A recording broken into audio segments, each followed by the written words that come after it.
Berjumpa lagi dalam permenungan kita, edisi Sabtu 3 September 2022, Pekan Biasa ke-22.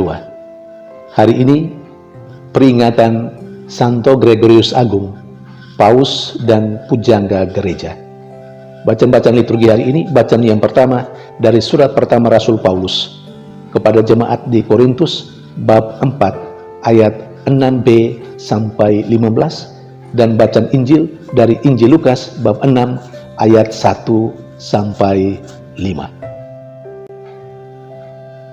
Peringatan Santo Gregorius Agung, seorang paus dan pujangga gereja, serta kedua bacaan liturgi hari ini memberikan kepada kita beberapa poin permenungan.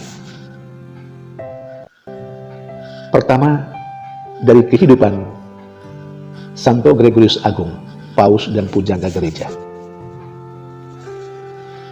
Orang kudus ini memiliki kehidupan yang sangat baik. Ada keseimbangan antara kontemplasi dan aksi. Dia sungguh selalu mau menyatu dengan Tuhan di dalam sabda Tuhan. Gregorius Agung, Paus dan Pujangga Gereja yang diperingati hari ini, juga sangat memperhatikan kehidupan liturgi yang baik dan benar. Lagu-lagu Gregorian itu berasal dari dia, dari Paus ini, mulai bertumbuh dan berkembang sampai saat ini, bahkan menjadi lagu-lagu yang perlu dinyanyikan dalam gereja Katolik, lagu-lagu Gregorian. Namun di sisi lain, dia juga melaksanakan aksi. Dia punya perhatian terhadap misi. Dia punya perhatian terhadap orang-orang kecil, orang-orang sederhana, orang-orang miskin. Dalam diri orang kudus ini, kita melihat bagaimana beliau menjaga keseimbangan antara aksi dengan kontemplasi. Saudari dan saudara yang terkasih, menjaga balance, keseimbangan di satu sisi, aksi yang berkobar-kobar di luar, dan kontemplasi itu bukan hal yang mudah. Banyak kali orang terus beraksi, tetapi orang jarang sekali masuk dalam sebuah kontemplasi. Padahal bagi Paus ini, bagi Gregorius Agung, aksi itu merupakan wujud konkret dari sebuah permenungan yang mendalam, persatuan yang mendalam dengan Tuhan, entah melalui sabdanya atau apapun. Dalam liturgi misalnya, dari dalam liturgi, dari sabda Tuhan, orang mendapat kekuatan, inspirasi untuk bertindak, untuk beraksi bagi sesama. Saudari dan saudara terkasih, apakah kita selalu menjaga keseimbangan itu dalam kehidupan kita? Atau jangan sampai lebih banyak aksinya daripada kontemplasi?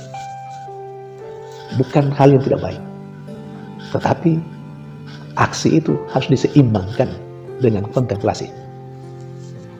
Karena kalau sekiranya terus beraksi tanpa kontemplasi, sebagai orang percaya, kita tidak menunjukkan kekhasan kita. Kalau kita lebih banyak beraksi dan lupa kontemplasi, kita sama dengan LSM di luar sana. Yang penting kemanusiaan. Tetapi kemanusiaan yang berlandaskan pada manusia itu sendiri. Sementara kita, aksi kemanusiaan itu berangkat dan bertitik tolak dari Tuhan kita, dari kitab suci, dari apa yang dilakukan oleh Tuhan. Itu menjadi motivasi kita. Sehingga kita berkarya untuk sesama, tidak saja sekedar karena kemanusiaan, tetapi karena Tuhan yang hadir dalam diri orang-orang itu. Mari kita menjaga keseimbangan ini. Sementara dari bacaan pertama hari ini, poin yang kedua dari bacaan pertama hari ini, kita belajar dari Rasul Paulus dan Apolos, sahabatnya. bagaimana berpastoral itu, bagaimana melaksanakan penggembalaan. Melaksanakan penggembalaan itu harus dijaga antara menampilkan Tuhan yang maha baik, tapi sekaligus menampilkan juga Tuhan yang dalam banyak hal juga sangat tegas. Bacaan pertama mengajak kita untuk berani mengkritisi apa yang tidak betul dan tidak benar dalam kehidupan persekutuan, dalam kehidupan orang-orang percaya, orang-orang beriman, mereka yang kita layani. Tetapi di sisi lain, kita juga menyertakan belas kasihan. Kritikan yang disampaikan tidak karena kebencian, tetapi atas dasar belas kasihan. Semuanya demi penyempurnaan hidup beriman orang yang dilayani. Karena itu, Paulus dan Apolos dalam bacaan pertama hari mengajak umatnya untuk tidak sombong, untuk beri perhatian kepada siapapun, dan juga supaya mereka saling memperhatikan satu sama lain. Sementara dari bacaan Injil, poin yang ketiga, kita belajar dari Yesus yang berbelas kasih, tetapi tegas mengkritisi pemahaman yang keliru orang-orang Farisi, ahli Taurat, tentang Sabat misalnya. Yesus memperlihatkan kepada orang-orang Farisi dan ahli Taurat, serta kita sekalian, Sabat itu perlu. Sabat dalam arti yang luas. Aturan, hukum, apa semua perlu. Tetapi jangan sampai hukum itu memperbudak manusia. Artinya apa? Ada celah-celah di mana orang mengabaikan hukum demi sebuah nilai yang lebih tinggi, demi kemanusiaan, dan demi belas kasihan, demi kasih. Ini hal yang perlu dicatat. Tetapi yang dikritisi oleh Yesus juga, itu tidak berarti lalu manusia hidup tanpa aturan. Itu juga tidak. Nah, di sini letak kebingungan orang-orang yang diberi kepercayaan untuk memimpin, untuk mengayomi. Seringkali orang mengikuti saja keinginan orang yang dibimbing, umat misalnya, ikut saja. Seharusnya bukan begitu. Dalam kerangka penggembalaan, aturan itu perlu. Hidup memang harus dengan aturan. Tetapi jangan sampai karena aturan, belas kasihan, keadilan, kemanusiaan diabaikan. Masa membiarkan orang mati kelaparan hanya karena hari Sabat? Itu juga tidak betul. Hari Sabat, orang memuji dan memuliakan Allah, Allah yang mengasihi dan mencintai.